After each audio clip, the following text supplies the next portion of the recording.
Bonjour à toutes et à tous, vous êtes à l'écoute de Radio Laser 95.9 FM. Bienvenue dans l'émission Chronique d'un trottoir à l'autre, une émission réalisée et animée par Toufik Edna.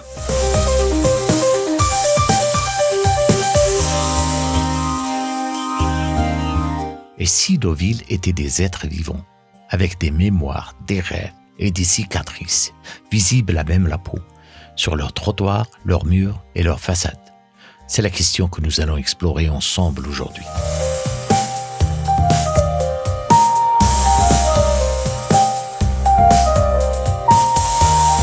Depuis longtemps, je regarde les villes comme on observe un visage, avec ses rides, ses cicatrices, ses maquillages parfois trop lourds, mais aussi ses éclats de beauté.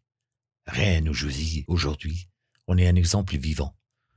Quand je traverse ces ruelles médiévales, que je lance ces chantiers ou que j'observe les nouveaux quartiers poussés aux franges de la ville, je ressens cette tension permanente entre mémoire et futur. Et puis il y a Sétif, ma ville natale en Algérie.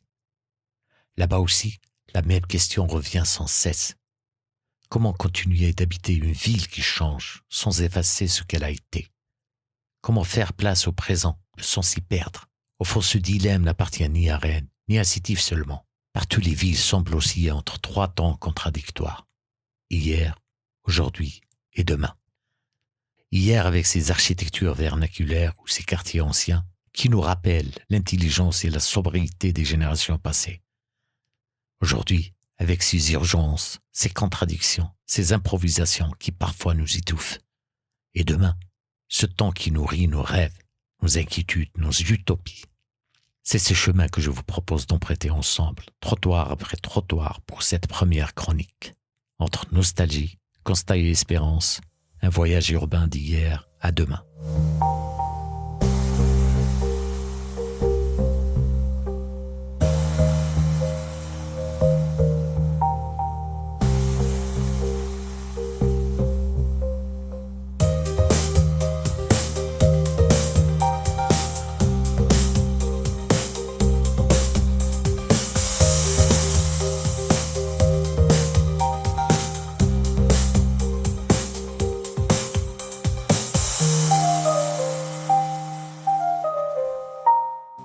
Hier, les villes savaient dialoguer avec leur environnement.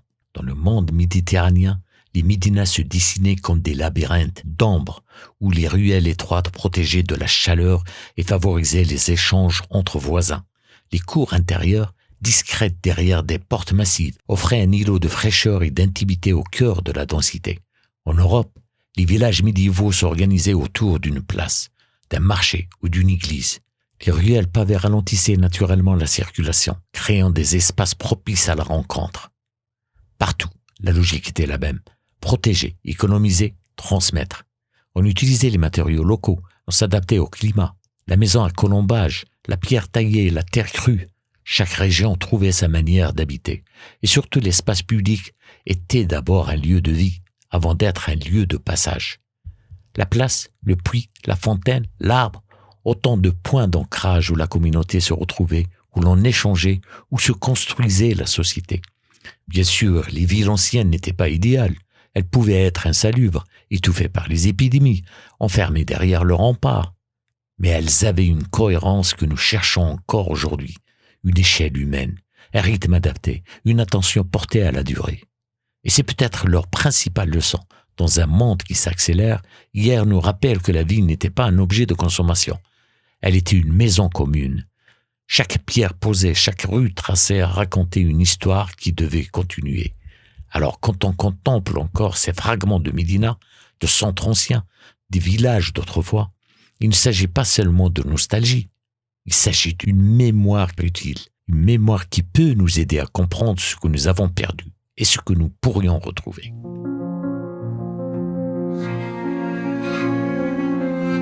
Dans Paris, touché. Il y a des silences, et puis il y a des paroles. Sous le sable, la mémoire dort. Sous les pierres, en soufflant encore, la ville écoute, la ville attend, en chantant si emportée par le vent.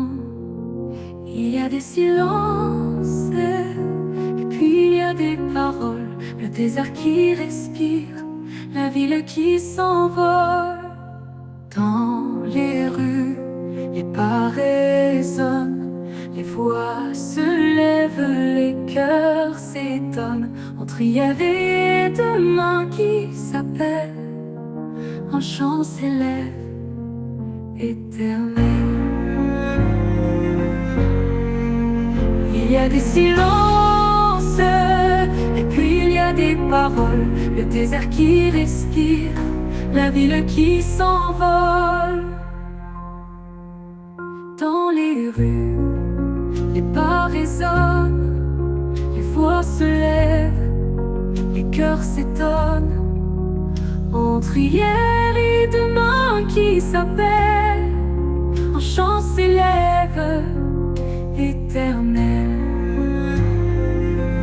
Il y a des silences, et puis il y a des paroles, le désert qui respire, la ville qui s'envole. Il y a des silences, et puis il y a des paroles, le désert qui respire, la ville qui s'envole.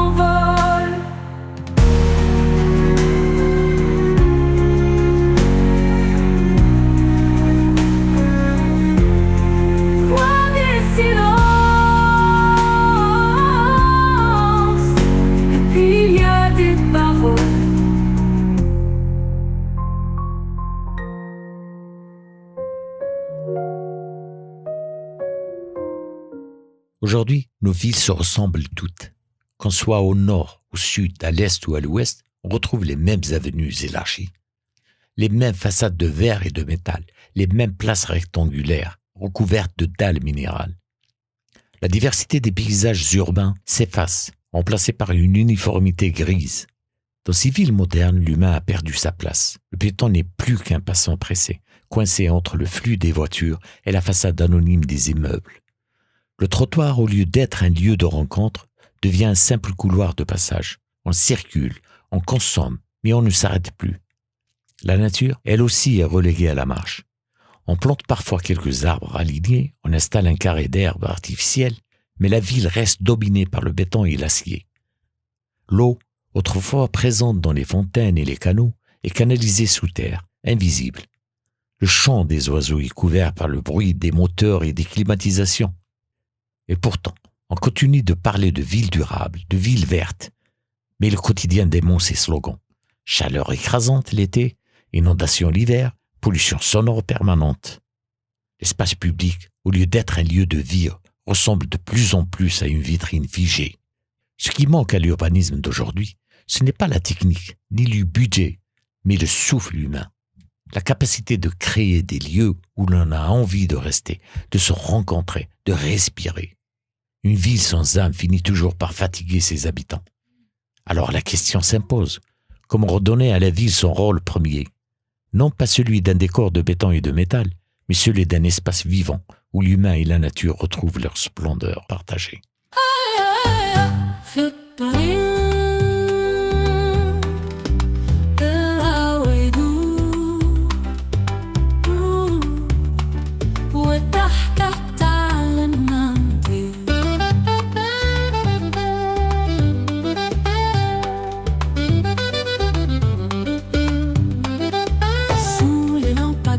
La nuit respire, nos pas dessinent des étoiles fragiles. Un mot suffit, la ville s'éclaire. Ton regard danse léger comme l'air. Fais tourner de Hawaï doux. وتحكي تعلمنا ندير.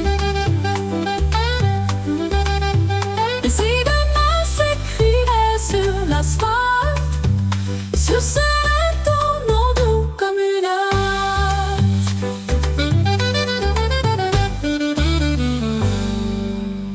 Demain, il faudra réapprendre à faire simple. Réapprendre que la vie n'est pas une machine, mais un organisme vivant. Que le sol doit respirer, que l'arbre doit retrouver sa place, que l'eau doit circuler librement. La ville de demain ne se résumera pas à des maquettes futuristes, avec des tours de verre et des slogans publicitaires. Elle se jouera dans des détails très concrets. Un trottoir assez large pour accueillir tout le monde, l'enfant qui court, la personne âgée qui marche lentement, le bébé dans sa poussette, la personne en fauteuil roulant, un banc à l'ombre qui invite à la pause, un arbre qui protège mieux qu'un climatiseur. Demain, ce sera aussi l'art de réhabiliter. Plutôt que de démolir à grands frais, on donnera une seconde vie aux bâtiments, aux quartiers, aux matériaux. Chaque pierre réutilisée, chaque façade restaurée sera une manière de prolonger la mémoire tout en respectant l'avenir. Et ce sera aussi un déchet en moins, un geste concret contre le gaspillage. Mais demain ne sera pas seulement une affaire d'architecte ou d'urbaniste, et sûrement pas non plus celle de citoyens ou de décideurs sans savoir ni compétences. Demain devra mobiliser à la fois la connaissance, la rigueur et l'imagination pour construire des lieux durables et justes.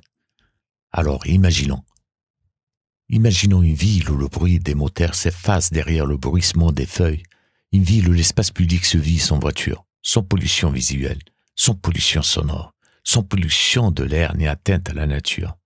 Un espace où l'on respire mieux, où l'on voit mieux, où l'on entend mieux. Demain, si nous voulons, la ville redeviendra ce qu'elle n'aurait jamais dû cesser d'être, un lieu humain à taille humaine. Non pas une forteresse de béton et de métal, mais une maison commune où la nature et la société dialoguent à nouveau.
Hier nous rappelle ce que nous avons perdu. Aujourd'hui nous montre nos dérives et demain doit nous guider si nous choisissons de rendre à la vie son âme. La vie n'est pas seulement un décor de béton et de métal, elle est notre lieu commun, notre miroir, notre avenir. La question reste ouverte. Dans quelle ville voulons-nous vraiment vivre? Je vous laisse y réfléchir. Et nous en reparlerons trottoir après trottoir au fil de ces chroniques. Vous étiez avec Toufik Edna dans l'émission Chronique d'un trottoir à l'autre sur Radio Laser 95.9 FM. À samedi prochain. Bismillah. الحبيبة الحبيب يا جديدة غدا تسعد الحبيبة الحبيبة فرج الخطيب قولوا لحبيبي لا يحافيني باللي فات قولوا لحبيبي بالصحة بدل اللي درت واجدب اجدب البريد ويا عريس الخيل هو والخلات اشتا يسوى ويسوى والرحية اللي قالوا كلام العافية درناك وريدة فوق الميدة جرحتي الكبيدة درناك عنيبة ندوق راس العام صدقتي سمومة وحياة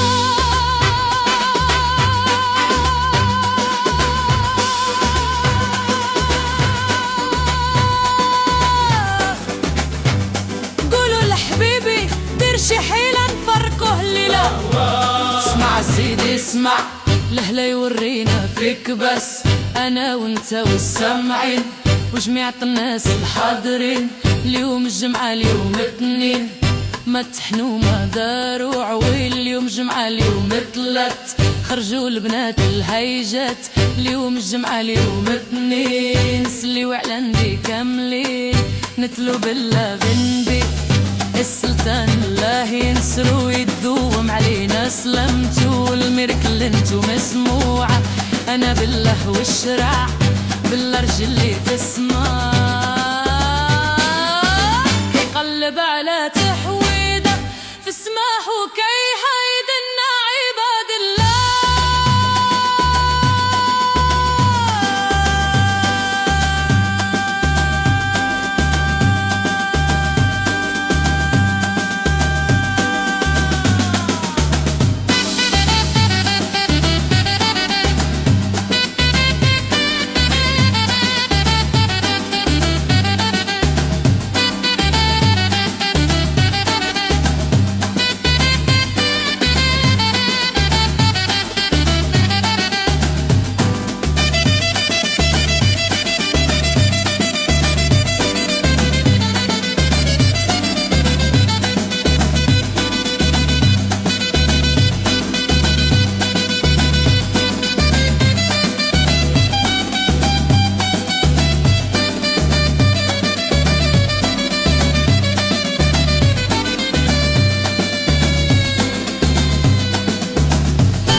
علينا بالله وبالشرع، نطلب اللبن بالسلطان، الله ينصرو يدوم علينا سلامتو، المرك كلمتو مزموعة بالرجل اللي في السماء، كيقلب على تهويده في سماه كيهيئ